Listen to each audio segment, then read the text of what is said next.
Bismillahirrahmanirrahim. Alhamdulillahirabbil alamin wassalatu wassalamu ala asyrafil mursalin wa ala alihi wa sahbihi ajmain. Assalamualaikum warahmatullahi wabarakatuh. Saya ucapkan kepada semua yang bersama saya pada pagi ini dalam live kita FB. Segala puji dan syukur kita kepada Allah Subhanahu Wa Taala atas izinnya kita dapat sama-sama masih lagi menikmati rahmat dan rahmat Allah, kasih sayang Allah. Kita dapat lagi bangun pagi, solat subuh bersama keluarga dan kita dapat hadir dalam daurah kita pada bulan ini. InsyaAllah tajuk kita hari ini adalah merancang keuangan untuk saham akhirat. Tajuk yang menarik untuk tahun baru kan? Merancang keuangan untuk saham akhirat. Pertama kalinya terima kasih saya ucapkan ke atas kehadiran kalian semua yang sudi hadir dalam live kita pada pagi ini. Sebelum mula majlis, saya ingin mengajak penonton untuk sama-sama komen, like and share pautan live di FB Urus Setia Kebajikan Pembangunan Keluarga dan Wanita. Sama-sama kita like dan share kebaikan dan manfaat ilmu yang dapat kita kongsi pada hari ini.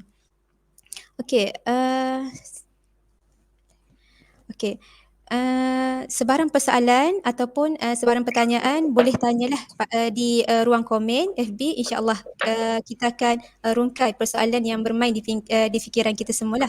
Tajuk kita hari ini adalah merancang keuangan untuk saham akhirat. Saya Nurul Fariza binti Muhammad selaku moderator kita pada daurah wanita bulan ini. Sebelum pergi jauh, saya ingin membaca sedikitlah biodata mengenai daurah wanita kita. Daurah wanita adalah anjuran daripada Urus-Setia Kebajikan Pembangunan Keluarga dan Wanita yang mana dikhususkan kepada wanita-wanita lah, terutamanya wanita-wanita rakyat Kelantan sendiri. Daurah wanita ini bermula pada tahun 2010. 2010 yang mana diwajibkan kepada staf kaki tangan kerajaan negeri. Kemudian pada 2014 kerana ramai permintaan, ramai yang berminat untuk join daurah wanita kita, jadi kerajaan negeri telah membuka luas peluanglah untuk siapa-siapa semua rakyat Kelantan yang berminat untuk join daurah wanita bulanan. Sedikit harapan kami pada program, kami mengharapkan dapat melahirkan wanita yang bukan sahaja berkejaya, bukan sahaja isteri rumah, bukan sahaja bekerja, malah kami mengharapkan untuk melahirkan wanita yang berilmu pengetahuan supaya amalan dan ibadat yang kita lakukan mendapat rahmat dan berkat Allah SWT. Selaras dengan dasar kerajaan di Kelantan membangun bersama Islam. Selain daripada itu, di pihak kami telah menyediakan beberapa pertandingan untuk kalian semua sertailah pertandingan catatan terbaik. Apabila kita dapat ilmu, kita berkongsi dengan sahabat-sahabat kan, kita buat penulisan, insya-Allah benda tu bermanfaat lah. Maka kami memilih 6 orang peserta catatan terbaik. Seterusnya saya akan ke biodata pengisi kita pada pagi ini. InsyaAllah pagi ini kami membawa tetamu yang istimewa daripada Kedah, daripada Sungai Petani Kedah. Tetamu kita bernama Muhammad Yaakob Yusra bin Muhammad Yusuf.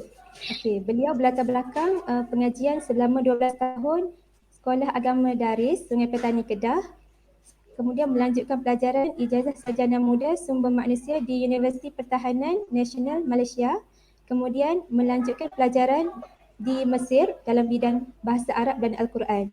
Dan sekarang beliau meneruskan pengajian master lah di Universiti Islam Antarabangsa Sultan Abdul Halim Muazzaz Shah.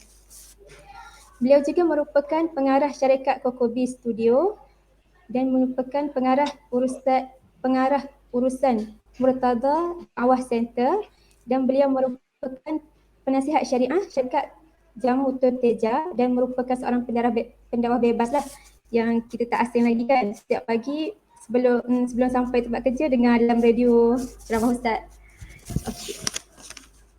Assalamualaikum Ustaz. Ustaz sihat? Ustaz dengar tak suara anak? Alhamdulillah sihat. Alhamdulillah.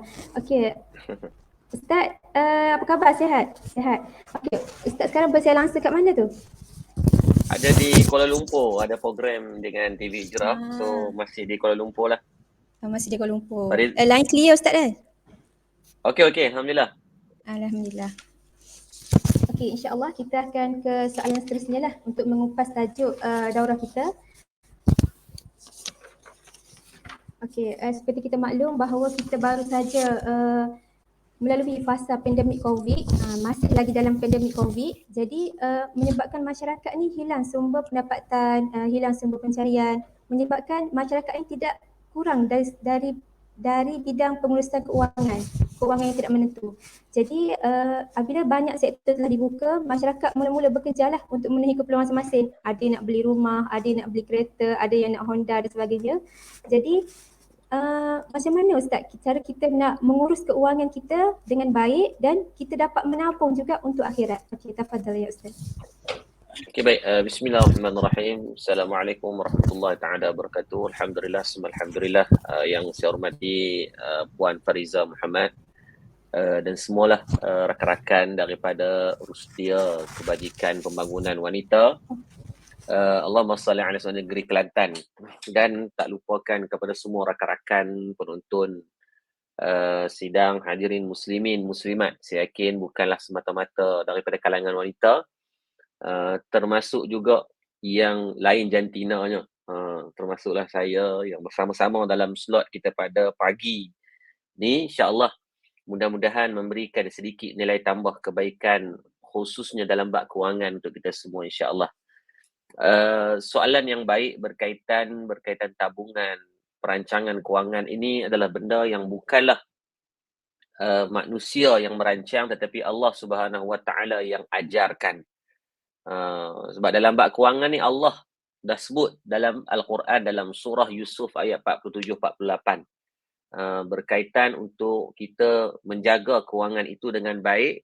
Ini perintah kepada Nabi Yusuf AS ketika mana kerajaan Mesir ketika itu mengalami masalah kewangan ataupun masalah kemarau yang panjang sehingga membuatkan terkesan dalam sudut ekonomi inflation yang berlaku. Maka Allah Subhanahu Wa Taala ajarkan tentang persediaan. Dan yang pertamanya, kenapa tabungan itu penting? Kalau kita tengok Allahumma salli ala sayyidina Muhammad, dalam kaedah pengurusan harta ini ada beberapa perkara yang perlu kita tekankan. Ada 3 perkara yang perlu kita ambil berat. Yang pertama, kena semak dan menyusun kewangan tu dulu. Kena semak dan susun kewangan. Bahasa mudahnya, kena ada checklist. Kena ada checklist. Jangan duk buat, orang Kedah panggil lok-lak. Jangan buat berlebih kurang dalam bab pengurusan kewangan, kerana dengan sebab kewanganlah banyak orang bunuh diri. Dengan sebab kewanganlah kemarin ada seorang ibu, 2 hari yang lepas ada seorang wanita dipenggal kepala oleh anak sendiri. Dengan sebab kewangan dan dadah. Dia tak ada duit, punca dia tak ada duit ni, nak beli dadah. Maka dia punya kesimpulannya, dia sembelih mak dia sendiri. Dengan sebab kewanganlah berlakunya kes rasuah. Dengan sebab kewangan juga berlakunya kes penipuan, kes pembohongan, scammer dan sebagainya. So basic yang utama, kalau orang kata duit ini tidak penting, maka gila orang tu. Dan dia kata, Ustaz, bukan semua kena duit. Tapi ingat, segalanya perlukan duit. Malah hari ni nak kencing, nak berak pun kena ada duit. Kan, pergi di tandas awam, kena bayar 5 kupang. Tak ada 5 kupang, mereka tak bagi masuk. Tak ada, di mana ada 20 sen dah. Kan? Tak ada. Sekarang ni sama. 50 sen kurang-kurangnya. Saya pergi di Mid Valley bulan lepas, ada program di sana. RM5 nak masuk dalam dia punya bilik air. Tandas dia RM5 nilai nak masuk. Memang kalau masuk dalam tu tuan-tuan, kurang-kurang kena duduk sejam. Kan? Sebab nak memanfaatkan RM5 yang dikeluarkan untuk masuk dalam tandas di Mid Valley.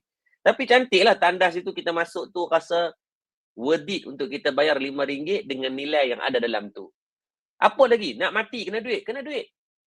Kan? Tambah sekarang kos pengurusan jenazah mencecah lebih daripada RM1,000.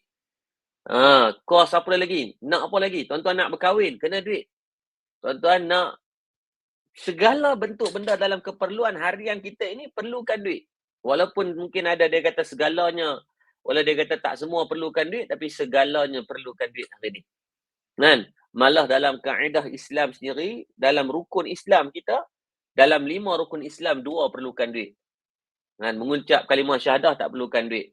Solat 5 waktu tak perlukan duit. Kan puasa bulan Ramadan tak perlukan duit, tetapi mengeluarkan zakat. Menunaikan zakat bagi yang cukup haul dan nisab perlukan duit. Bayangkan kita di antara orang yang tidak boleh keluarkan zakat, maka tak cukup rukun kita sebagai seorang orang Islam. Malulah kita mengaku sebagai Islam, tetapi tiba-tiba tak mampu mengeluarkan zakat. Maka nak jadi Islam yang betul-betul solid ni kena buat keluar zakat agar cukup rukun kita tu. Rukun ni apa? Tiang-tiang agama kita. Dan yang kelima dalam bab rukun Islam apa dia? Mengerjakan haji bagi yang berkemampuan. Apa makna berkemampuan? Maksudnya kita ada kemampuan dari segi duit ringgit, maka barulah boleh mengerjakan haji. Ruginya kita kalaulah termasuk di antara orang yang hidup di atas muka bumi Allah, tetapi tidak ada kesempatan untuk kita menunaikan haji. Sayanglah, kan? Boleh beli macam-macam dalam hidup, kan?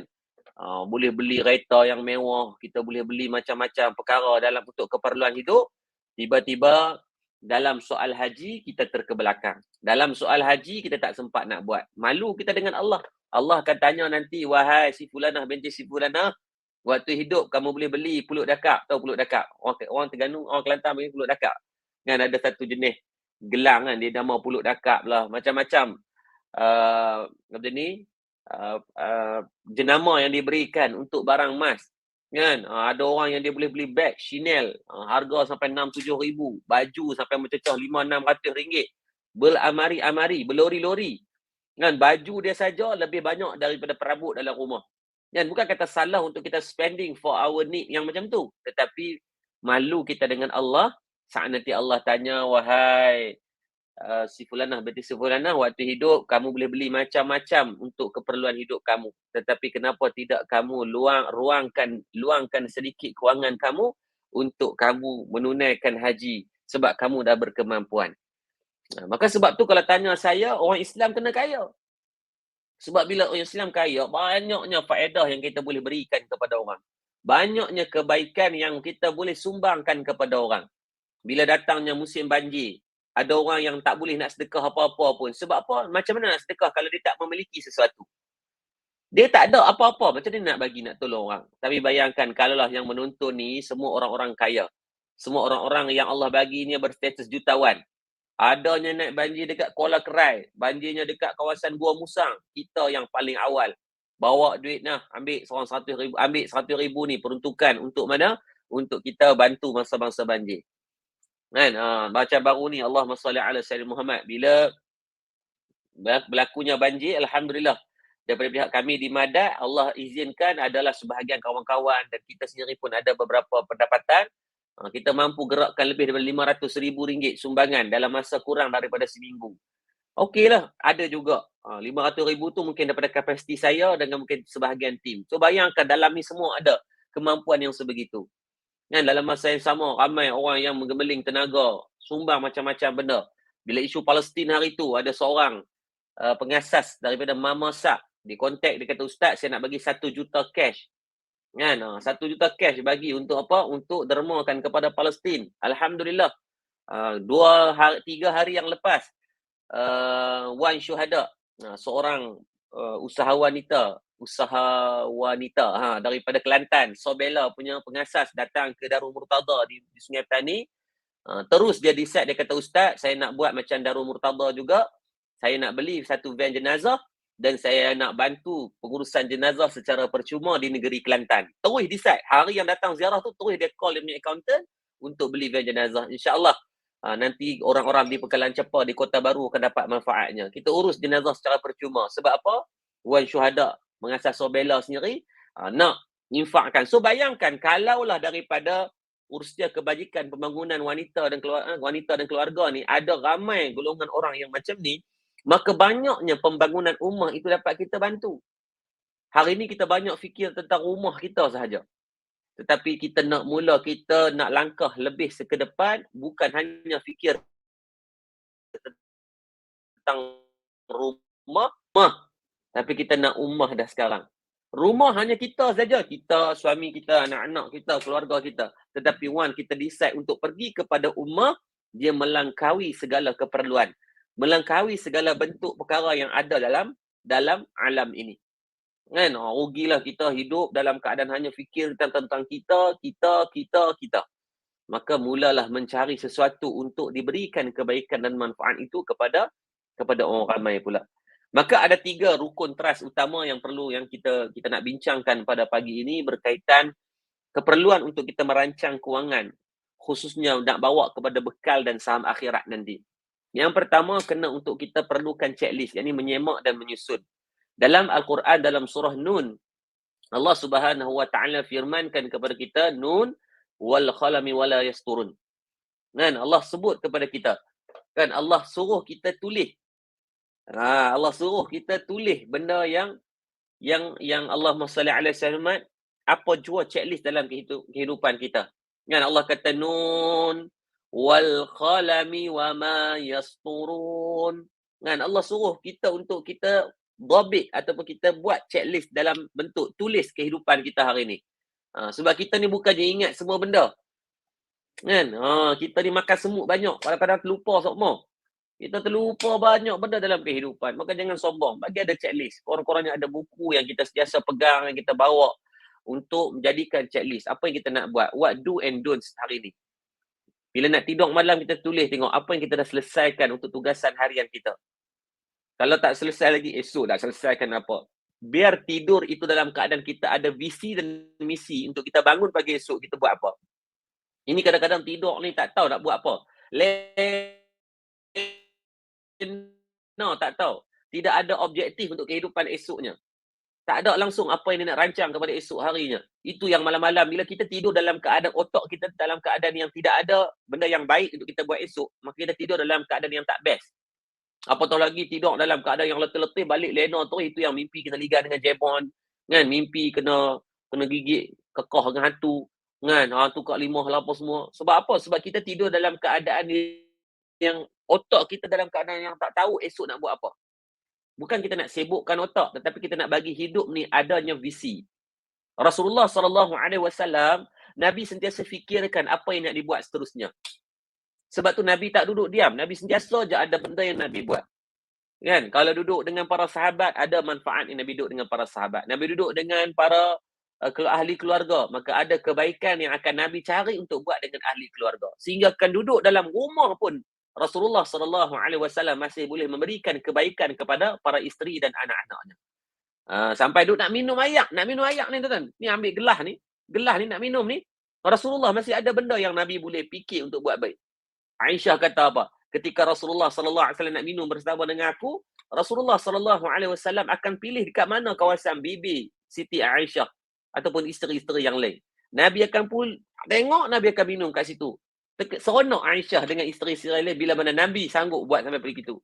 Sebab apa? Nabi fikirkan untuk buat kebaikan, manfaat. Sampaikan pada sekecil-kecil perkara. Kita hari ini bukan kata sekecil-kecil perkara. Sebesar-besar perkara pun kita tak buat persiapan. Membuatkan dalam keadaan hidup kita hari ini tak merancang. Kena usahakan untuk merancang. Kita sekurang-kurangnya tulis apa yang kita nak buat hari ni. Ambil kertas buku 35 hak yang beli 50 sen tu pun boleh. Saya tulis hari ni tengah hari selagi nak siapkan makanan untuk family. Makanan nak sedap. Tak say hak yang cak ayam ni tak say. Nak makanan hak yang memang kalau makan meninggal sedap dia tu. Buat. Kan? Kalau boleh nak ni sekian-sekian. Petang nak buat apa? Nak semayang awal waktu. Waktu hari ni sebolehnya kena sedekah. Tak banyak walaupun sikit pun okey. Lepas asar nak buat apa? Nak jogging. Kan? Hak ni lepas buat bagi ada checklist. Sekurang-kurangnya kita ada panduan. Buat ataupun tidak, apply ataupun tidak, itu nombor 2. Tulis dulu agar kita tahu apa yang kita nak buat. Sama dalam kewangan. Kena ada catatan dalam kewangan kita. Ya, sebab kita ada limitasi. Kecuali tuan-tuan memang anak papa Mega Holding. Tahu anak papa Mega Holding? Drama TV7 tu. Kan? Anak orang kaya, beranak-beranak atas duit. Kan? Tahnik pun pakai jongkong mai, tak apa. Tapi kita kena realistik. Kita tidaklah terlalu kaya, maka be realistik dengan kehidupan kita. Maka yang pertama, perlu merancang dan tulis apa benda yang kita nak buat setiap hari, apa perbelanjaan kita, apa yang kita nak beli, agar susunan itu dapat kita rujuk balik kalaulah berlakunya apa-apa, insya-Allah. Itu yang pertama. Kok Fariza ada apa nak tanya, boleh terus masuk, insya-Allah. Saya tak tahu format ni macam mana, soalan ke atau Terima kasih Ustaz. Saya rasa macam sangat padat lah, pengisian yang sangat padat, rasa macam terisi sangat rohani itu. Okey, kalau kita dapat kita simpulkan bahawa kita ni perlu ada checklist lah. Kita kena ada penyusunan yang baik dan pengurusan yang baik. Itu akan menatijahkan seorang yang berjaya lah, insya-Allah. Jadi Ustaz, untuk soalan seterusnya, kalau kita tahu kita ni masih di tahun baru lah, ambang tahun baru lagi. Jadi boleh Ustaz kongsikan tips ataupun tips untuk para wanita, sama ada yang berkejaya ataupun yang tidak berkejaya, macam isteri Ustaz, zaujah Ustaz. Jadi apa yang perlu diaulakan, apa yang perlu diutamakan bagi wanita. Jadi dan Ustaz ceritakan sikit macam mana anjuran Rasulullah SAW dalam pengurusan keuangan. Okey, tafadhal ya Ustaz. okey, baik. Terima kasih kepada Fariza. Masya-Allah, terima kasih soalan yang baik. Yang pertama, tip ni untuk diri sendiri juga adalah meletakkan mana yang menjadi keperluan dan mana yang menjadi kehendak. Mana menjadi keperluan dan kehendak. Sebab manusia ni Allah jadikan, Nabi sebut dalam hadis, Nabi kata apa? Al-kayyisu man dana nafsahu wa amila lima ba'dal maut wal ahmaqu man ittaba'a hawahu wa tamanna 'ala Allah Ta'ala al-amani. Manusia ni Allah jadikan adanya hawa nafsu. Bukan kata pada orang perempuan, orang lelaki pun ada nafsu. Kan? Cuma biasanya nafsu dalam bab membeli belah ni kat orang perempuan banyak. Dia menipu je, tak ada beli belah, dia beli tak belah-belah. Pada orang perempuan ni dia nafsu lelaki ni banyak benda lain. Nafsu lelaki melepak, bab sembang-sembang, macam ni, pergi mengai. Orang lelaki dia nafsu dia banyak ke lain. Dia suka tengok orang perempuan. Tapi orang perempuan nafsu dia ni dia agak limited. Dia minat, kadang-kadang dia minat tengok drama. Kan, suami aku abang sotong, sepupu kambing itu, adik-beradikku. Dia suka tengok, betul. Bukan kata salah. Kerana Allah Subhanahu Wa Ta'ala dah menetapkan pada setiap daripada lelaki dan perempuan ni ada dia punya keinginan dia. Ada dia punya dia punya eager of need dia tu. Macam orang perempuan ni dengan shopping tu menjadi kelaziman. Cuma alhamdulillah Allah izinkan isteri lah, kedua isteri saya ni mereka tak suka shopping. Itulah. Saya pun tak tahu kenapa. Dua-dua tak suka barang mahal, saya pun tak tahulah. Tak suka. Dia orang kalau pergi barang, kalau dia orang lebih prefer beli makanan ke beli benda. So alhamdulillah lah. Allah takdirkan saya dapat yang begitu. Saya alhamdulillah tak adalah saya kedekut dengan isteri. Saya bagi perbelanjaan kepada isteri saya 10,000 sebulan, nak buat apa pun. Nak beli apa, beli, dia itu terpulang kepada dia orang. So, tak ada, dia orang tak ada. Kebanyakan shopping mereka adalah barang untuk orang lain. Macam contoh baru ni isteri saya, dia duk buat counselling di UniSyam. Banyak student yang kena COVID, dia gunakan duit belanja dia tu beli barang-barang untuk budak-budak yang kena COVID. Dia tanya saya, bang boleh tak? Saya kata ikutlah tu duit awak, belilah apa pun nak beli. Sebab tu letakkan sekarang ni, jangan kita belajar untuk bandingkan hidup kita dengan orang lain. Masalah kita, bila kita banyak terpengaruh, bila kita tengok TikTok, ada suami tu dia buat surprise, beli kat isteri dia kereta. Lepas tu kita pun eager. Lepas tu kita duk merap dekat suami, abang tengok ni, romantik beli kereta. Bukan soal romantik tak romantik, kemampuan suami kamu macam mana. Kita tengok drama Melayu, suami dia beli buat surprise dinner.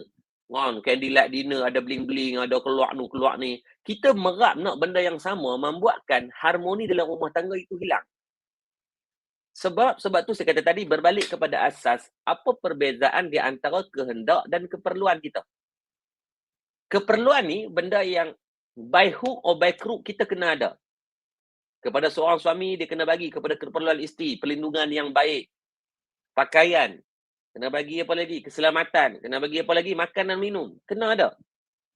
Keperluan pada isteri pula adalah untuk mencukupkan apa yang suami bagi tadi, kalau belum, kena ingatkan. Jangan berlebih-lebih pula. Kadang-kadang kita ni kemampuan takat 1,000 je, tapi ya Allah, perbelanjaan tu macam dengan anak Sultan Brunei pula dah. Kan? Sebab tu, kena faham bagi elok bila kita tahu yang mana keperluan, yang mana kehendak. Kan? Maka kehendak adalah tambahan. Bila dah lepas keperluan, maka adalah keinginan-keinginan yang lain. Lazada, dia kata, Ustaz, sekarang ni tengah duk buat sale awal tahun. Maka kamu ada kemampuan untuk nak pi kepada kehendak selepas daripada keperluan, alhamdulillah. Tetapi jangan mencukupkan kehendak mengatasi keperluan. Yang ni yang bahaya. Ini yang banyak berlaku dalam masalah kewangan orang Islam ni, khususnya anak-anak muda, baru kerja 2-3 bulan buat keluar kereta yang harga lebih daripada 30% daripada nilai gaji. Itu perbelanjaan yang tidak bijak. Gaji 2,000, kereta harga 1,000. Nampak tak bijak sangat. Datang COVID, kereta tu duduk kat bawah rumah je. Parking hari-hari kerja duk cuci. Gigitlah kereta tu. Kekoh kereta tu. Sebab apa? Sebab nak makan tak ada duit. Nak bayar, nak kena bayar setiap bulan. Maka sebab tu kena aturkan bagi elok mana yang menjadi keperluan, mana kehendak. Fitrah orang perempuan memang dia suka shopping. Fitrah orang perempuan dia suka berbelanja. Kan? Tetapi wajib pada orang perempuan juga beringat. Letakkan mana paras kemampuan kamu, jangan belanja ikut orang. Jiran beli sofa, dia nak sofa. Jiran tukar mozaik baru, dia tukar mozaik baru. Jiran dapat tu, dia nak tu. Tapi jiran mati, dia tak nak mati dengan jiran sekali. Dia kata kesian kat jiran mati dah. Dia tak usah ikut. Maka ambil peringatan, tak perlu kita nak ikut ataupun kita nak memakai baju sama macam jiran kita. Cukuplah pakaian yang ada kepada kita, keperluan dan kemampuan yang ada pada kita dan keluarga kita. Kan? Sebab kita bimbang-bimbang. Ada satu kisah, Allahumma salli sama, guru saya Ustaz Jafri, dia cerita dulu. Saya pernah forum dengan dia sekali, Ustaz Jafri Mahmudi. Ada seorang cikgu ni, dia cikgu pencen. Allahumma salli ala sama, waktu dia nak mati, dia nazak dah. Dia duk panggil anak-anak dia. Bila anak-anak dia pergi, dia tanya kat anak-anak dia, tukang mari dok pergi. Duit simen bayar dok pergi. Duit pasir bayar dok lagi. Anak-anak ni sampai menangis ni, kata mama, sudahlah mama, muncak. Tapi tak, dia duk ulang macam tu. Dia kata tukang rumah tu mari dok pergi. Panggil dia. Dia nazak ni, tapi dia duk ulang benda-benda macam tu. Anak ni sampai nangis-nangis dah. Bila dia tanya balik kenapa, dia kata memang cikgu, mak dia orang ni, ketika hidup, dia suka sungguh untuk renovate rumah dia. Sampai tukang tu tak bawa balik dah barang. Tinggal dekat rumah dia sebab terlalu kerat sangat dia renovate. Bukan salah renovate rumah, tapi masalahnya daripada dia muda sampailah dia nak meninggal tu, dia masih hidup dia dengan keadaan dia fokus kepada keduniaan dia sangat. Tak pergi ngaji langsung, semayang tak dan sebagainya, sampai dah tua, sampai nak mati. Maka hati-hati. Ingat, manusia ni akan mati dengan apa yang kita hidup. Kita hidup ni kelaziman kita buat apa? Contoh Urustia Kebajikan Pembangunan Keluarga Wanita ni dari Kelantan, sentiasa hidupkan diri dengan majlis ilmu. Maka mudah-mudahan kita mati dengan majlis ilmu. Tapi kalau hidup, contohnya kita buat anjuran K-pop setiap bulan, balik abah. Berat nanang nanti. Takut mati dalam keadaan tengah duk lagu aiskrim Blackpink tu. Kan? Aiskrim mati. Berat nanang. Malaikat tanya, wahai Fariza bin Muhammad, apa guana ni waktu nak mati ni duk dengar lagu Blackpink ni. Bukan kata salah lagu Blackpink tu, tapi kelaziman kita pada apa. Sebab tu letakkan mana keperluan dan mana kehendak, insyaAllah kau selamat. Tak perlu kita nak mendambakan kehidupan seperti orang lain kerana Allah dah memberikan nikmat yang sesuai pada keperluan kita hari ini. Jangan banding-banding dah.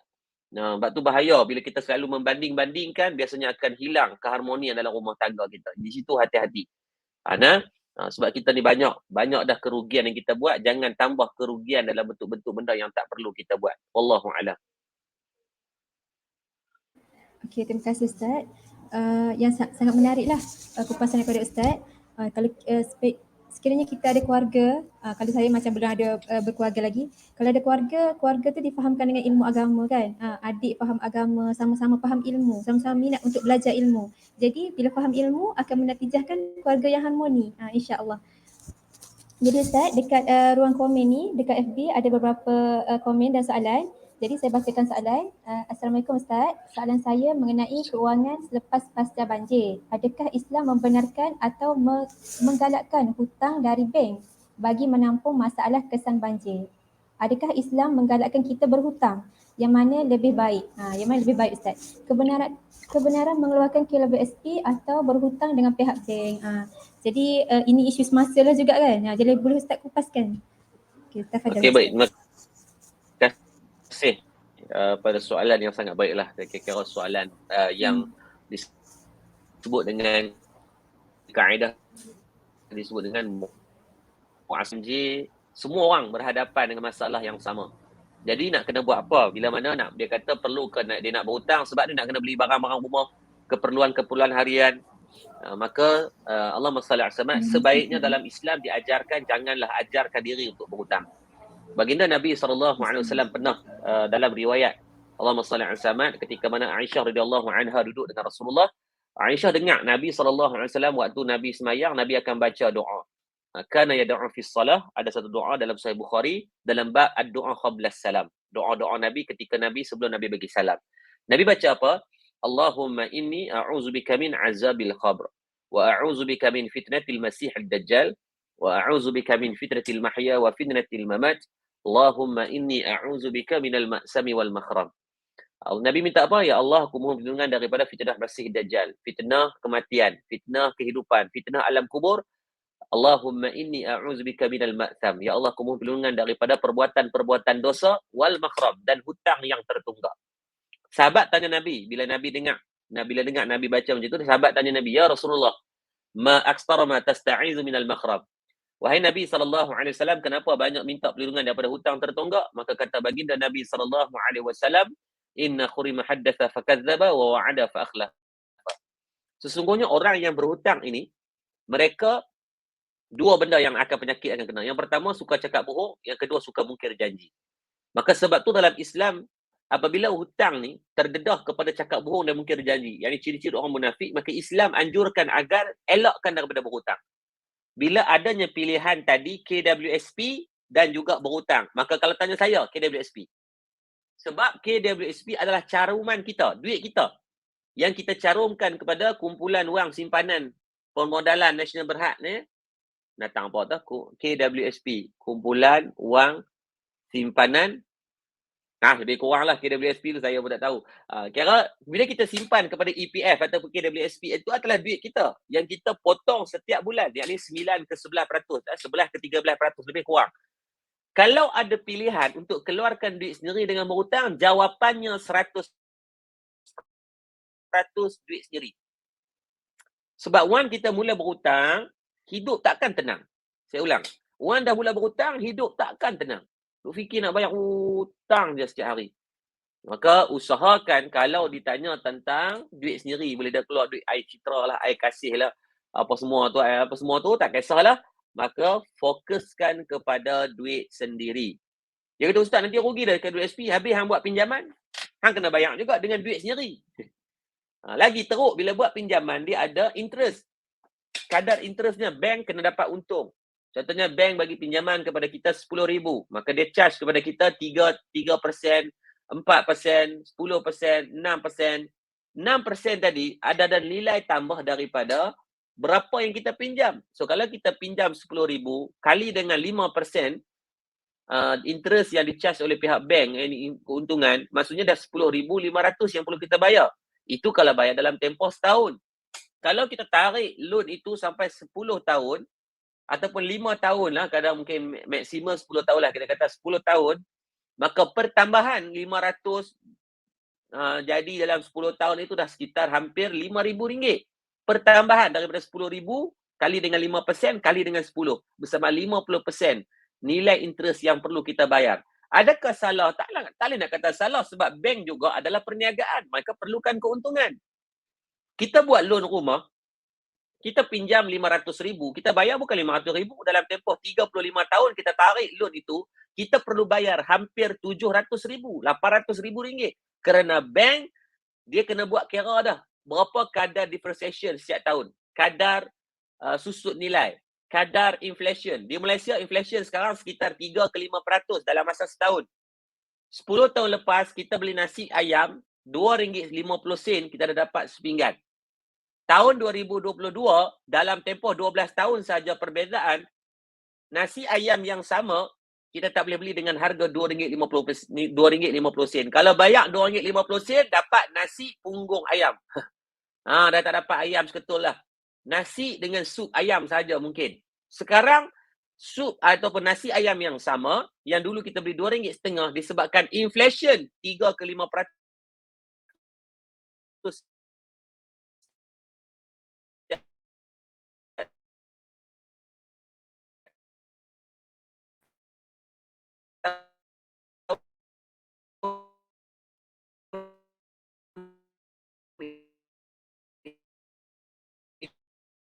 menjadi RM5. Saya putus ke?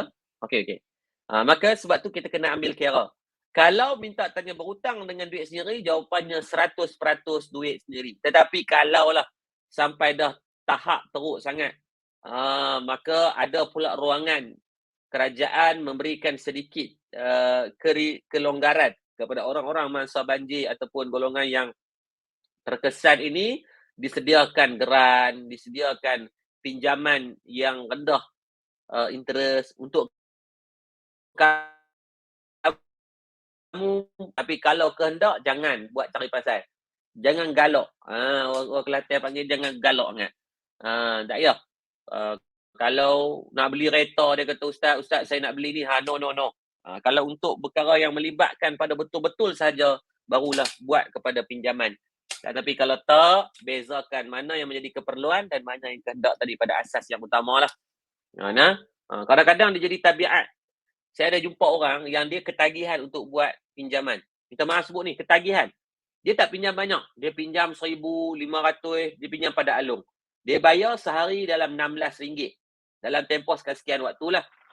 Jadi, dia pinjam RM1,000, dia bayar RM1,600. Memang perjanjian dia macam tu. Dan dia jadi ketagihan. RM1,000 bila kita tanya, you beli apa RM1,000? Tak beli apa-apa Ustaz, saja seronok boleh pegang duit RM1,000. Saya kata, ya Allah.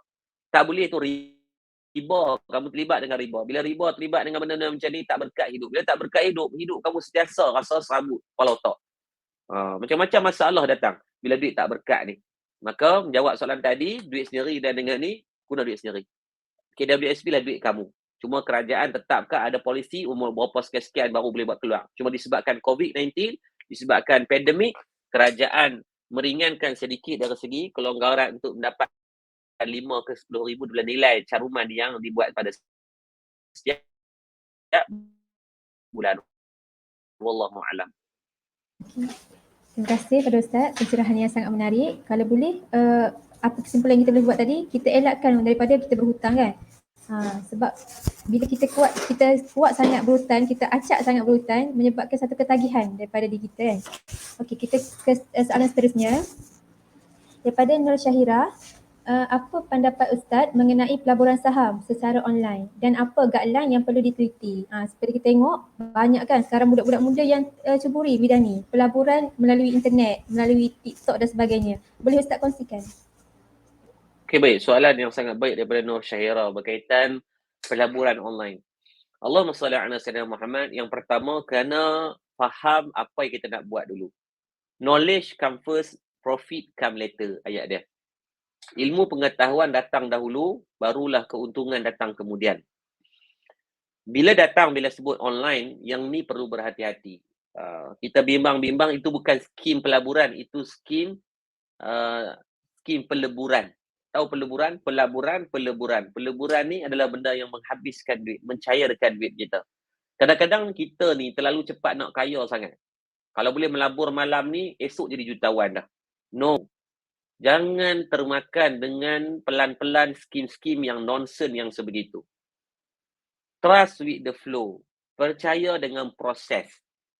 Dalam saham sendiri ada banyak yang cuma yang berapa yang patuh syariah, bursa saham, kripto atau digital asset, FCPO, IPO, yang ni saja yang di antaranya. Habis ni mutual fund, Allahumma salli sama, beberapa benda saja instrumen yang dibenarkan dan patuh syariah. The rest sebenarnya forex, skim-skim cepat kaya, skim piramid, yang macam ni tak payahlah, jangan galak sangat. Jangan duk percaya, banyak yang menipu. Kan? Pak Mantelo lah, apa dia, Tok Belagak. Semua ini adalah skim-skim penipuan yang dah menipu orang berbilion ringgit. Laporan daripada Commercial PDRM memaklumkan dalam tempoh 2021 pasal pandemik, lebih daripada 1,900 kes penipuan atas talian yang dilaporkan dalam tempoh beberapa bulan sahaja. Bukan setahun lagi, berapa bulan sahaja. Dalam keadaan penipuan tu dah mencecah lebih daripada 1 bilion ringgit Malaysia yang telah rugi. Sebab kenapa? Percaya nak cepat kaya ni lah. Sebab tu bila sebut pelaburan atas talian, tolong belajar dahulu apa yang kita nak.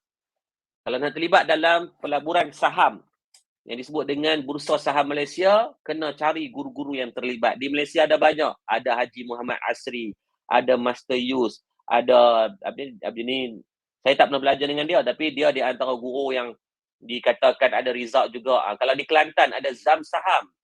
Kan?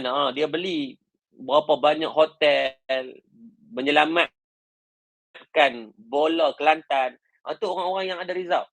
Maknanya dia orang pun trust with the flow. Dia beli hotel, ada perniagaan, dalam masa yang sama terlibat dalam dunia saham. Betul dia tak handsome, tak apa, janji kaya lah apa semua tu. Tak apalah macam mana pun, pergi belajar dulu. Jangan duk buat, orang Kedah panggil jangan buat palatau. Buat palatau ni dia tak reti tapi duk buat tak reti. Dia tak tahu, kata dia tak tahu, membuatkan dia buat benda yang dia tak tahu. Dan dia tak tahu pun dia buat benda yang tak tahu. Faham? Susah. Susah kan? Saya pun tak faham.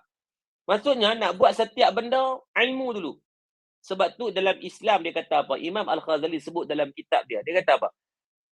Dalam kitab Ihya Ulumuddin disebutkan ada 4 perkara yang kena ada sebagai seorang Islam. Yang pertama kena ada iman. Iman is not optional, but compulsory. Yang kedua kena ada ilmu. Wajib kena ada ilmu dalam kehidupan kita. Dalam ilmu ni bukan kata dalam nak hidup saja. Nak mati pun kena ada ilmu. Nak berak, nak kecing pun kena ada ilmu. Apatah lagi dalam ilmu pengurusan kewangan. Pelaburan kewangan. Kalau tak belajar, kamu bukan pelaburan kewangan. Kamu peleburan kewangan kamu. Percayalah, kamu akan lebih banyak rugi daripada untung.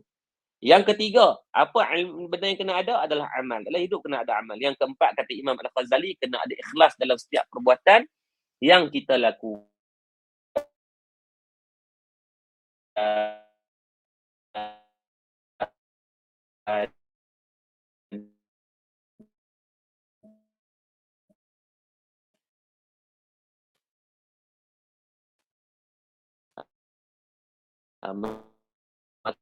Maka banyak ilmu, yang tu yang akan masalah. Wallahu a'lam. Terima kasih Ustaz. Okey, seperti mana kita tahu kan, kalau kita ni menceburi satu bidang yang tidak halal, yang ada unsur riba, rasuah dan sebagainya, maka menghasilkan tubuh dan jasad kita ni yang tak baik lah. Maka kita elakkan.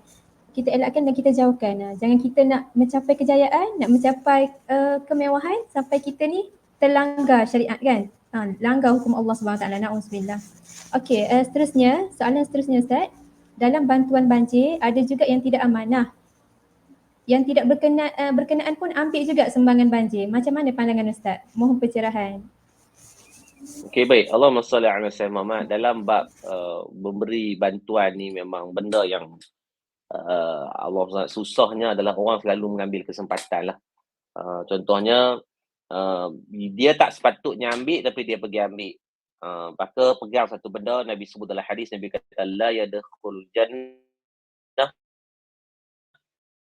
lahmun dabatan min haram. Tak akan masuk, Allah izinkan kenyang, tetap kenyang. Tapi ingat, yang kita makan barang haram tadi, dia akan jadi najis. Maka najis tu kita akan buang, tetapi yang haram tu kekal dalam tubuh badan.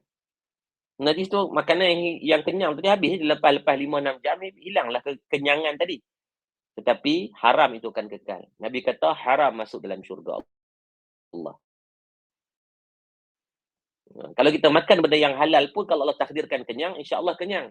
Tetapi yang kenyang itu juga akan hilang, tetapi manfaat itu akan kekal. Maka tak payahlah ambil hak orang lain. Kadang-kadang kita tengok perangai orang-orang yang kena dah diuji dah ni, kan, tapi dia tetap tamak. Ada satu rumah yang kita pergi hari tu, rumah dia macam mini market dah. Segala misi bantuan dia pergi ambil ni sampai rumah dia macam dengan market, ada dekat 100 kilo beras. Dia ni belah saka ke apa nak makan banyak sangat ni. Kan? Kadang-kadang bila kita mikir bilik, ya Allah lah, mak cik dah Allah uji macam ni pun, mak cik masih lagi ada perangai gini. Kan? Ada lagi masalah-masalah hati yang membuatkan dia mengambil hak orang lain. Dia pergi pusat bencana, pusat pengurusan bencana kan. Dia ambil kadang-kadang macam ni, toto, dia ambil lembek, orang Kelantan panggil lembek. Ya, dia ambil lembek tu macam dengan anak 18 orang, padahal nikah belum lagi. Kan, padahal ambil satu sudahlah, yang mugalak sangat nak ambil sampai banyak buat apa? Sebab banyak lagi orang yang lebih memerlukan. Ada satu rumah tu, bila kita dah bersih rumah dia, esok dia bagi kotor balik. Dia ambil selut, dia bagi sepah-sepah balik. Bila tanya kenapa? Sebab nak orang bagi bantuan kat dia. La ilaha illallah. Maka janganlah ambil kesempatan. Sama ada yang datang memberikan bantuan pun jangan ambil kesempatan, mahupun orang yang menerima bantuan pun jangan ambil kesempatan. Kerana bimbang-bimbang Allah tidak memberikan kesempatan untuk kita bertaubat kepada Allah Subhanahu Wa Taala. Mana? Duk puluh-puluh sangat, duk ambil kan dalam saja. Maka sebab tu ambil peringatan, banjir, musibah, bencana ini adalah perkara yang Allah nak sedang ketuk hati kita. Maka kembalilah dalam keadaan yang baik kepada Allah Subhanahu Wa Taala. Bukan semakin jauh daripada rahmat Allah Subhanahu Wa Taala. Maka ambil sama-sama lah ambil peringatan benda ni, insya-Allah, mudah-mudahan. Terima kasih Ustaz. Okey, Islam ni mengajarkan kita ni untuk bersaudara. Sebab itulah Allah sebut dalam Al-Quran, Allah menggunakan perkataan muslimin, mukminin. Maka kita ni saudara. Bila saudara kita sakit, kita juga sakit. Bila saudara kita susah, kita juga susah. Okey, begitulah. Kalau kita nak pentingkan diri sendiri ni, tak habis lah kan? Tak habis. Rasa nak puaskan nafsu, nak semua ada, kelekapan ada. Sedangkan saudara kita ni ada yang susah, ada yang tak cukup makan. Okey, untuk soalan seterusnya Ustaz, boleh Ustaz ulaskan mengenai pasal kripto educates MH Holmes.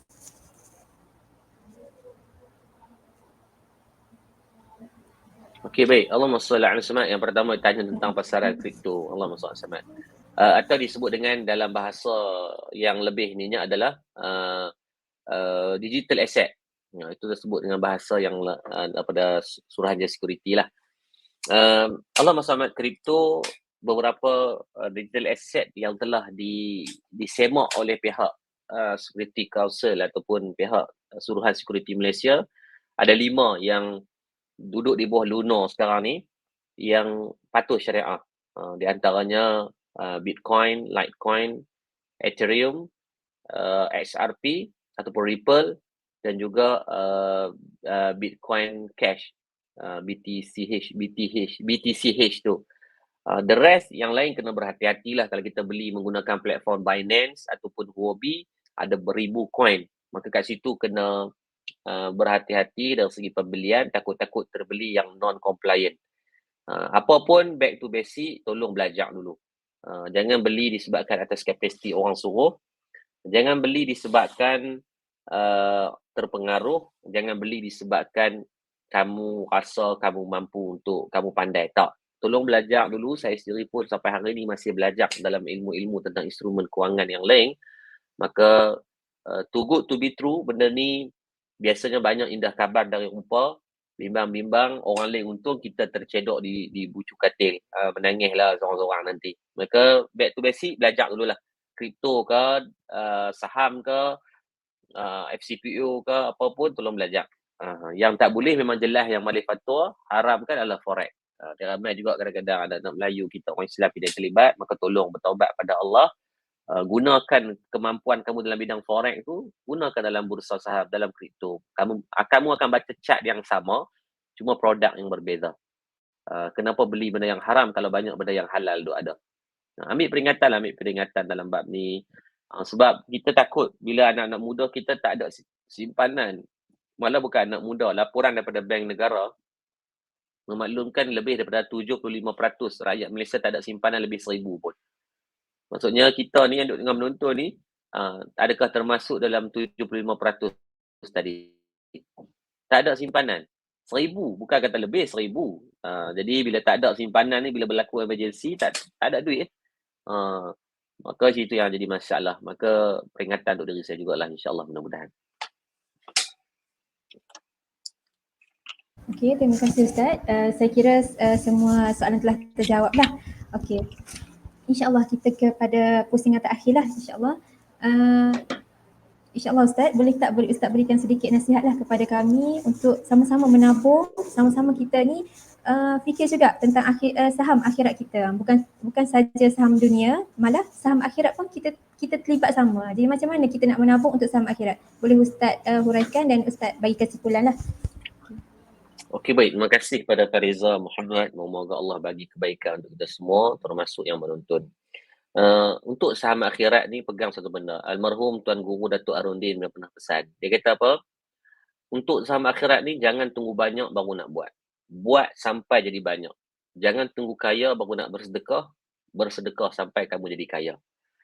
Saya sendiri pun uh, demi Allah saya pun tak tunggulah. Saya tengok apa yang almarhum pesan, masa saya buat je. Macam kemarin, Alhamdulillah, sempat di Tampin, saya singgah di Tampin, beli 2 biji kenderaan. Allahumma salli ala Sayyidina Allahumma salli van jenazah. Untuk maklumat sekarang kami dah ada 2 biji van jenazah, tapi tak cukup. Tak cukup sebab apa? Jenazah ni hari-hari duk ada. Hari jenazah ni ada, jenazah yang baru, jenazah yang dan jenazah ni tak pernah cuti. Orang mati ni tak pernah cuti. Hari-hari mati. Jadi ni contoh saya minta izin share screen. Yang ni kemarin, bukan saya sembang kari ni memang saya buat. Kemarin saya beli 2 biji van jenazah. Sebab kita nak lawan kartel-kartel yang ada. Kalau di Kelantan banyak lagi kartel-kartel yang cas jenazah dengan harga-harga yang tinggi, RM1,500, RM2,000. Saya tahu terang, saya tak ada kenderaan yang mewah. Alhamdulillah saya dah jadi jutawan pada umur saya 26 tahun. 26 tahun. Tapi saya tak ada kenderaan mewah. Saya tak ada Mustang, saya tak ada Ferrari, saya tak ada Porsche. Sebab saya seronok untuk daripada saya beli kenderaan mewah tu saya seorang boleh guna, lebih baik saya beli kenderaan van jenazah. Untuk jenazah tahun lepas saja tim saya di Madak dah uruskan 1,000 lebih jenazah secara percuma. Percuma, tak ada bayaran apa-apa. Macam ni Tori bayar deposit kemarin, Tori beli je. Tak tunggu banyak. Kalau nak tunggu banyak ni pakai tak buat apa-apa. Antaranya baru ni kita tanam 10 ekor tembikai. Kenapa tanam tembikai? Sebab tembikai bulan Ramadan orang suka. Orang suka makan tembikai.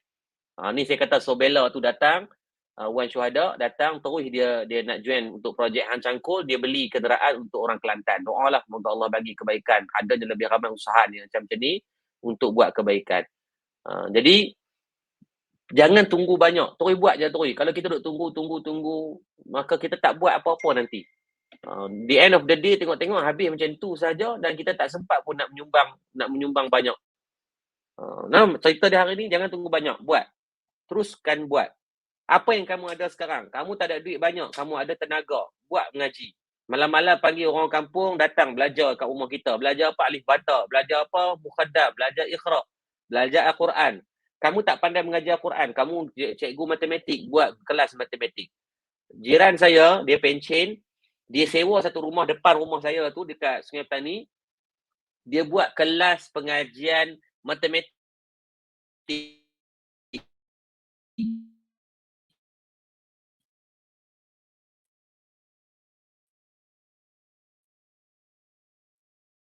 Dia guna percuma.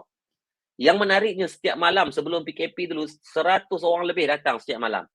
Walaupun dia tak mengajar ilmu Quran, ilmu hadis, ilmu tafsir, ilmu sirah, tetapi dia ajar ilmu matematik, ilmu hisab, tetap dia dapat pahala. Kan? Maka kita takkan tak ada ilmu langsung. Kan? Ilmu apa ya? Takkan tak ada langsung. Memasak. Belajar orang ilmu memasak. Kan? Cuba tengok ni, saya tunjuk kat tuan-puan. Nak bagi tahu kata ya Allahu Rabbi. Senangnya nak buat pahala, tapi kita tak buat. Kita tunggu kesempurnaan. Kita tunggu kalau boleh alim, kalau boleh ada 15 juta follower, kalau boleh ada ni semua. Ni saya tunjuk bukti ni. Tengok Saya share screen. Cuba tengok. Simple benda ni pun orang boleh buat pahala. Tengok. Allahumma salli alaihi wasallam. Saya buka YouTube. Cara goreng ayam.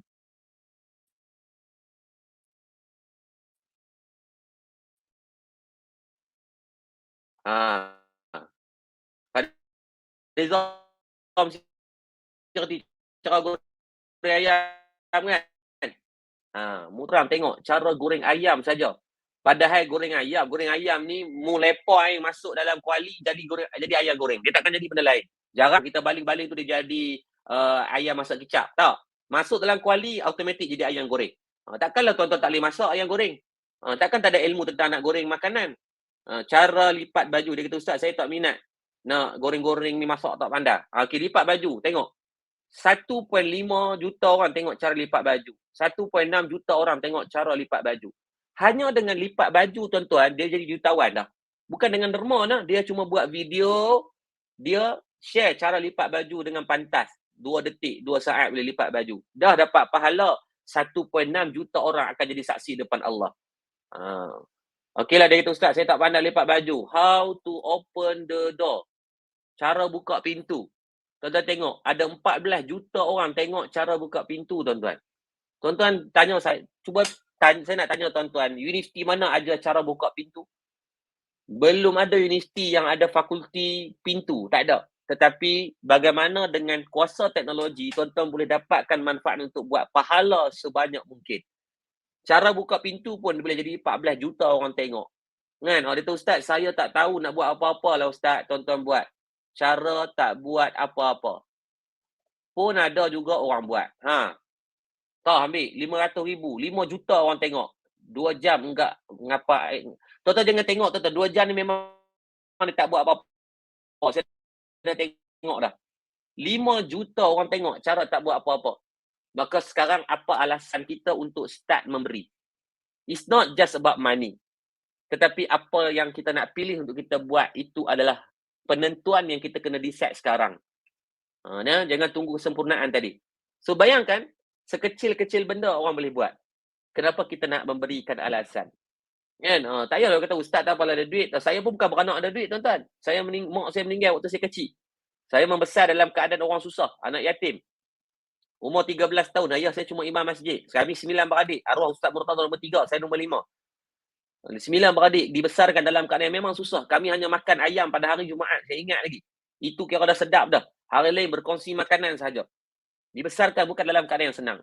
So sekarang bila senang pun saya tak kisah. Senang tak senang, saya tetap nak fikir untuk apa yang kita boleh bagi kepada orang ramai. So fikirkan untuk apa yang kita boleh bagi. Bukan fikirkan apa yang kita boleh dapat. Utamakan orang lain. Allah akan utamakan kita. Utamakan orang lain. Allah, insyaAllah Allah akan utamakan kita. Sebab tu kalau tanya saya banyak benda yang kita boleh usahakanlah. Sampailah peringkat, dengan izin lah saya minta ruang sikit untuk nak share. Saya tulis satu buku. Buku ni macam mana nak memberi banyak setelah mati. Saya fikir macam mana lah orang-orang yang macam kita yang tak apa duit banyak nak buat banyak ketika mati. Sampai buku macam mana nak buat hibah. Saya bukan nak jual hibah, jangan risau. Tuan-tuan pergi cari sendiri ke sebagainya. Di Madat saya buat jadi saya buat sendiri. Saya cara untuk diri saya 10 juta. Kalau saya mati, 10 juta dapat kepada Madat. Untuk staf-staf Madat, kalau staf mati, dapat 1 juta kepada Madat. Sebab bukan kita nak gamble dengan kematian, tapi kita confirm akan mati. So carilah, kita nak derma 1 juta, tak ada duit. So kita beli hibah. Beli hibah, kalau RM100 mungkin Fariza umur 30 tahun, 20 tahun lebih. RM100 tu Fariza boleh dapat 1 juta hibah kalau kematian sebab kemalangan. Kalau mati biasa lebih kurang RM300,000. RM300,000 bila mati Fariza, boleh derma kepada masjid-masjid di Kelantan, Mahat Tafiz di Kelantan, rumah kebajikan yang ada di Kelantan. RM300,000 tu mungkinlah tidaklah terbesar mana pun RM300,000 tu, tetapi boleh juga untuk dapat kebaikan. Kan? RM300,000. Kalau sekarang saya tanya Fariza, you ada RM300,000 tak untuk yang nak derma? Apa belum tentu lagi. Kan? Tetapi dengan nilai yang sama kita buatlah, carilah nilai instrumen-instrumen kewangan. Saya punya target nak buat 1 bilion untuk Madat, bukan untuk saya. Dengan hanya cari orang buat hibah saja, bukan untuk Madat pun tak. Buatlah untuk mana tempat pun agar dapat kebaikan. Jadi benda dia sekarang ni start buat sesuatu, rancang yang terbaik untuk masa depan. Jangan fikir untuk sekarang. Bayangkan sekarang ni untuk menonton kita ni berapa ratus orang. Kalau di StreamYard ni berapa ramai ni Fariza? Wanita-wanita Kelantan ni. Jangan buat lekeh. Ramai Ustaz. Yang menyertai kita ramai lah. Dekat 133 orang. Okey, 133 orang tak termasuk di Facebook ni. Bayangkan kalau kita semua cakna. Ambil seorang 1 juta punya hibah. Sekitar RM100-200. 100 ringgit. Ya. Sebulan. Saya kewangan. So sekarang kita 50 juta lebih. Duit yang kita boleh sumbangkan kalau dengan sebab kematian kita boleh sumbang kepada mana-mana pusat kebajikan, tahfiz, masjid. So bayangkan, saya kata contohnya kita bagi kepada masjid. Masjid Masjid Muhammadi di Kota Baru. Kita tahu masjid tu aktif. So kita dah letak dah, kalau saya mati, saya letak 1 juta kepada Masjid Muhammadi Kelantan. Kita berjumpa dengan Tok Imam ni polisi kematian saya, kalau saya mati dapat 1 juta ke akaun Masjid Muhammadi. Okey. Apa yang kita nak buat? Kita kata kat Tok Imam boleh tak kalau saya mati, saya nak agar duit yang 1 juta ni dibayar selama mana duit ni ada, bayarlah setiap malam ustaz-ustaz yang datang ngajar ke masjid ni. Let's say kata satu malam bayar 100, 30 hari ada 30 ustaz yang datang mengajar bersamaan RM3,000. Setahun bersamaan RM36,000. 10 tahun bersamaan dengan RM360,000. Maksudnya selama 30 tahun Masjid Muhammadi beroperasi hanya menggunakan duit kita sahaja setelah kita mati. Kita dah mati dah ni Fariza, kita dah mati dah ni semua ni. Tetapi duit itu selama 30 tahun, setiap ustaz yang datang mengajar di Masjid Muhammadi Kelantan, kita dapat pahala dalam alam kubur. Free je. Ustaz tu datanglah mengajar bahasa Melayu ke, bahasa Arab ke, Al-Quran ke, tajwid ke, apa pun. Selama 30 tahun, kalaulah kita bayar duit tu menggunakan duit daripada hibah kematian kita. Sebab tu saya kata tadi, kita boleh merancang dengan bijak untuk kewangan ni. Kalau kita faham nak buat macam mana. 100 orang ni je, bayangkan 100 orang ni, di Kelantan kita ada berapa masjid? Ada 400 masjid lebih sahaja di Kelantan. So bayangkan kalau dalam ni semua ambil seorang cover untuk satu masjid, kita dah cover 1/3. Dengan slot kita pagi ni saja, 1/3 masjid di Kelantan, semua hanya daripada Urussetia Kebajikan Pembangunan Keluarga Wanita Negeri Kelantan je ambil. Tak payah orang lain. Siapa kata orang perempuan tak boleh menggegarkan dunia? Kamulah kena buat. Yang ni duk sembang, membawang tak habis-habis. Bila kita nak buat sesuatu? Buat. Saya fikirkan untuk kebajikan dan dakwah. Maka sebab tu saya buat apa yang saya mampu buat. Saya nak daripada Urussetia Kebajikan Pembangunan Keluarga Wanita Kelantan pun tolong buat sesuatu. Kamu nak terlibat dengan hibah, datang, mai jumpa. Saya tolong explain. Jangan risau, saya tak ambil commission pun. Saya dah banyak, ada duit saya dah. Saya nak tuan-tuan buat sahaja. Nanti Fariza tu, siapa yang pihak yang berkaitan, ambil lah, takkan RM50 sebulan kita tak mampu untuk nak ambil hibah.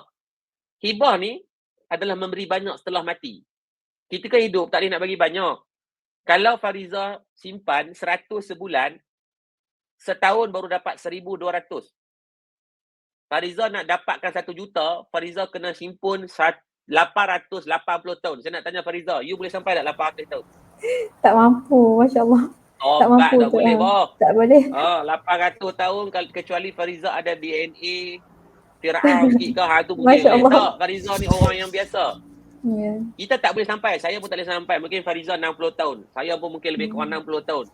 Itu mungkin umur kita sekarang. Kalau kita nak paling panjang. So sekarang Fariza 20 tahun lebih, mungkin nanti lagi 40 tahun mungkin akan meninggal dunia. So selama 40 tahun kalau simpan RM100, Fariza hanya boleh dapat sekitar RM40,000 lebih sahaja. RM100 sebulan. Adakah banyak? Banyak. Tetapi menggunakan nilai yang sama boleh dapat lebih banyak. Tak ada benda lain. Saya study dah. Saya sangat mendalami dalam bidang instrumen kewangan ni. Yang the best adalah hibah. Buatlah hibah. Mana masing-masing. Saya tak suruh buat dengan saya. Cuma kalau nak belajar lebih, saya boleh explain and then you decide. Buat yang terbaik. Jangan risau, saya tak berhajat pada duit perempuan pun. Cuma saya nak perempuan ni buat. Biar Urussetia Kebajikan Pembangunan Keluarga Wanita ni ada satu aura yang lain macam. Bila tanya, kita ada berapa juta ni, duit daripada mana? Daripada kumpulan duit kita sahaja. Biar sebegitulah, insyaAllah saya doakan mudah-mudahan sukses dunia dan akhirat. InsyaAllah, mudah-mudahan. Okey. Sangat menariklah Ustaz kan, ya, pengisian yang sangat menarik mengenai hebah ni.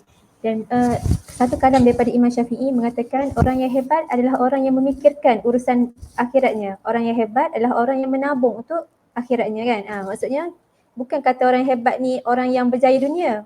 Kalau kita tengok dari sudut agama, orang yang hebat adalah orang yang menabung, orang yang banyak berjasa untuk dia kekal hidup di abadi di syurga lah. Okey Ustaz, kita ada soalan last. Boleh ke Ustaz? Soalan ni yang terkeluar tadi. Okey. Assalamualaikum Ustaz. Gaji saya agak tinggi. Gaji saya agak tinggi, semua keperluan rumah suami yang urus. Tapi saya heran kenapa saya tak ada simpanan dari gaji saya sendiri. Saya bukan kaki shopping Ustaz. Tapi adakah gaji saya ni tidak berkat Ustaz? Boleh Ustaz cerahkan, beri pencerahan. Okey, baik. Terima kasih pada puan yang bertanya, Fatimah Az-Zahra. Satu Fatimah nama yang Az-Zahra. sangat baik. Mengambil keberkatan pada nama anak baginda Nabi SAW. Moga-moga akhlak Kak Fatimah juga sebaik akhlak Sayyidatina Fatimah, insyaAllah. Amin. Adakah gaji saya tinggi tapi tak ada simpanan? Ingat, ukuran keberkatan bukan pada simpanan. Kalaulah ukuran simpanan itu pada ukuran keberkatan pada simpanan, maka bank lah paling berkat. Sebab apa? Mereka simpan duit paling banyak. Masya Allah. Maka ukuran keberkatan adalah pada kehidupan. Bila kita hidup dalam keadaan boleh buat ibadah, dekat dengan Allah, hatinya boleh tenteram, itulah keberkatan. Itulah keberkatan. Tak perlu untuk kita nak ada kalau ada orang, saya kata okey, contohnya Steve Jobs mati ketika mana syarikat Apple duduk pada paras yang antara syarikat yang terkaya di dunia. Apple adalah company yang pertama di dunia mencapai nilaian 1 trilion. Nilaian dia. Company pertama nah, yang kedua barulah Amazon, lepas tu Microsoft, lepas tu barulah Tesla, yang lain baru datang kemudian.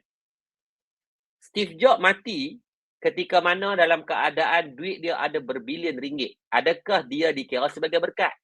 Tidak. Sebab selagi mana dia tidak ada kalimah la ilaha illallah Muhammad Rasulullah, maka dia tetap dikira sebagai kafir, bukan Islam. Maka tidak ada keberkatan dalam hidup dia walaupun duit dia banyak. Maka Kak Fatimah Az-Zahra, janganlah menilai keberkatan pada simpanan.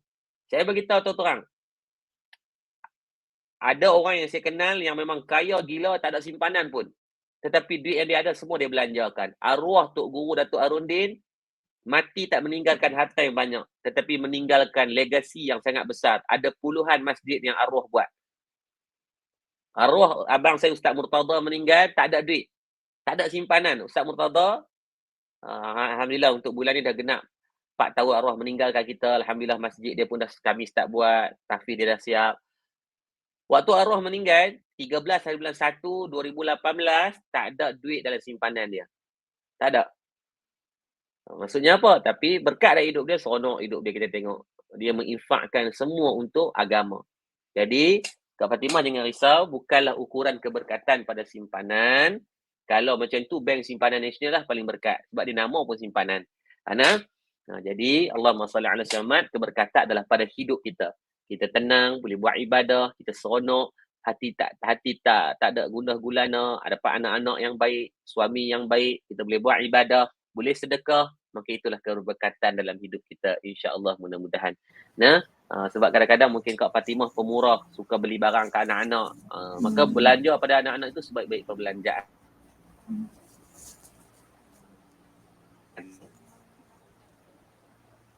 Sebaik-baik perbelanjaan.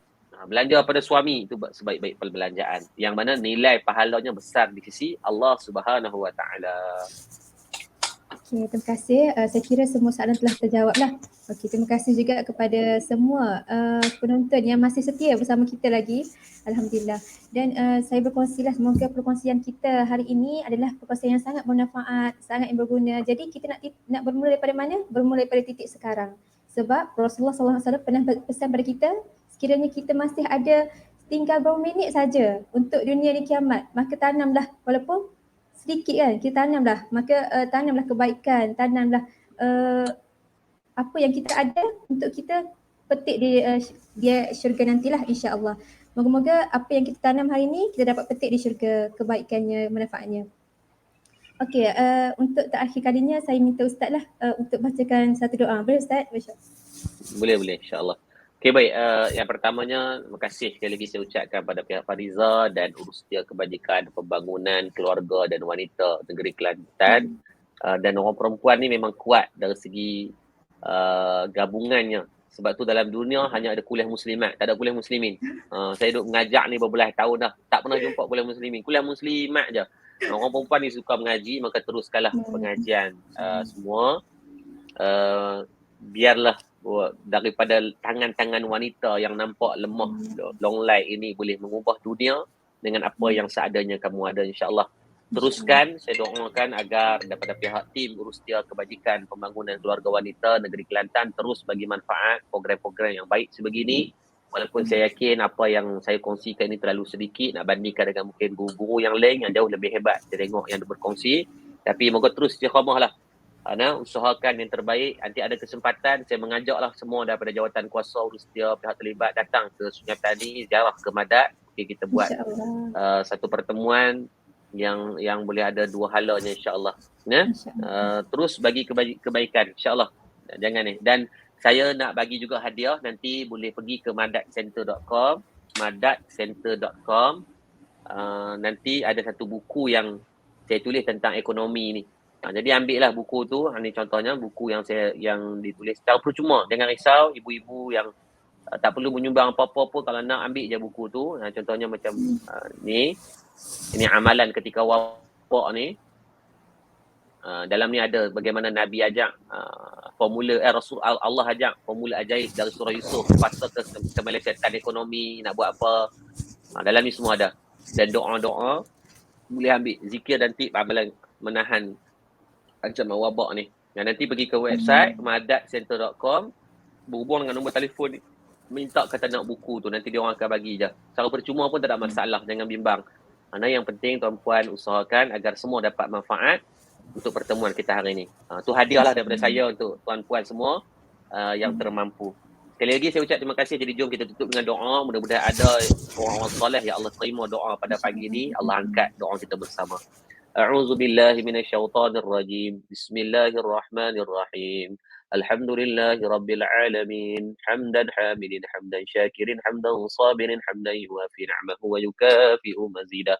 Ya Allah Tuhan kami, ampunkan dosa-dosa kami. Ya Allah, kedua ibu dan ayah kami, guru-guru kami, pemimpin-pemimpin kami, jiran tetangga kami, sama ada dalam keadaan kami sedar atau kami tak sedar. Ya Allah, Ya Latif, lembutkan hati kami. Ya Allah, hati kami keras dengan dosa dan maksiat yang telah kami lakukan. Ya Allah, Ya Allah, kami sedar tangan yang kami tadah pada pagi ini, tangan yang banyak buat dosa, tangan yang banyak melakukan kemaksiatan, yang banyak melakukan kemungkaran. Ya Allah, kalau kau tak ampunkan dosa-dosa kami takut kami akan diazab dengan azab yang pedih. Ya Allah, Ya Arhamar Rahimin, Ya Allah, Ya Allah, kau pandanglah kami dengan pandangan keberkatan-Mu, Ya Allah, dengan pandangan rahmat kasih sayang-Mu, Ya Allah. Ya Allah, pada kami yang masih mempunyai kedua ibu dan ayah, kau izinkanlah kami dapat berbuat baik dan berbakti kepada mak dan ayah kami, Ya Allah. Perelokkan akhlak kami di hadapan mereka. Lunak dan rendahkan suara kami saat kami berbicara dengan mereka. Andai ada perkataan dan perbuatan yang pernah kami lukakan hati mereka, izinkan segera kami mohon kemaafan, Ya Allah. Ya Allah, kami takut dengan akhlak yang buruk terhadap kedua ibu dan ayah. Kau akan mengembalikan anak-anak yang derhaka kepada kami nantinya, Ya Allah. Ya Allah, Ya Arhamar Rahimin. Pada kami yang ada hari ini yang sakit, kau sembuhkanlah penyakit-penyakit kami, Ya Allah. Pada kami yang jahil, kurniakan kefahaman ilmu kepada kami. Pada kami yang masih makan harta yang haram, riba, rasuah, syubhah, maka ampunkan semua dosa-dosa bagi kami, Ya Allah. Ya Allah, pada kami yang masih ada gambar-gambar yang mendedahkan aurat, gambar-gambar yang tidak baik di media sosial, maka pimpinlah hati kami, berilah kekuatan pada kami untuk kami buang gambar-gambar tersebut, Ya Allah. Kami takut kami mati dalam keadaan mendedahkan aurat, Ya Allah.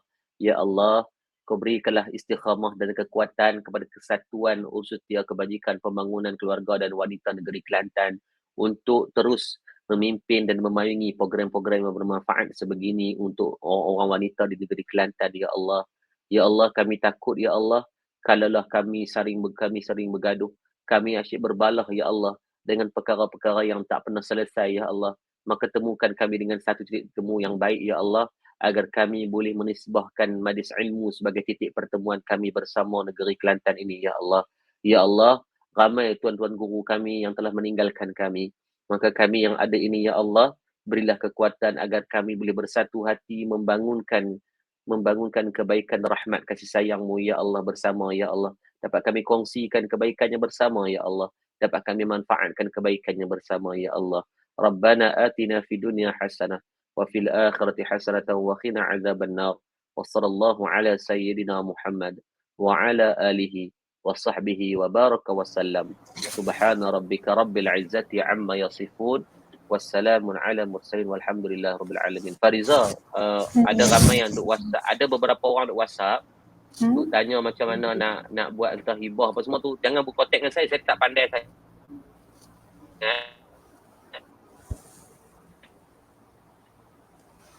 Saya bagi seorang tinggalkan nombor dia. So saya bagi nombor ni, tuan-tuan tanyalah.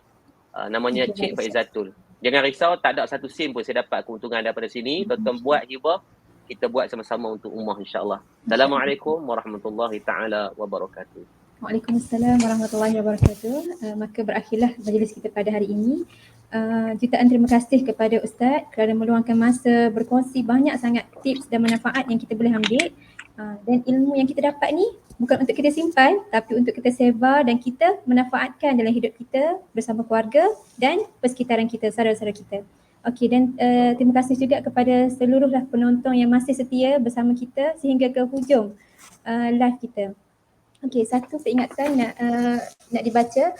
Kita di Peringkat Program ada menyediakan pertandingan catatan terbaik. Selepas kita tahu, kita dapat ilmu, kita kongsi dengan saudara-saudara kita kan. Jadi di peringkat kami ada menyediakan pertandingan catatan terbaik selama 6 orang. Peserta akan mendapat hadiah lah. Okey, itu saja daripada saya. Mohon maaf daripada saya sekiranya ada apa-apa kesilapan. Apa yang baik itu datang dari Allah, apa yang silap itu daripada saya. Okey, saya tutup majlis kita dengan tasbih kafarah dan suratul As. Subhanakallah mustaghfirullah. Bismillahirrahmanirrahim. Wal 'asri innal insana lafi khusr illa alladziina aamanu wa 'amilus salihati wa tawassaw bil haqq wa tawassaw bis sabr. Sadaqallah.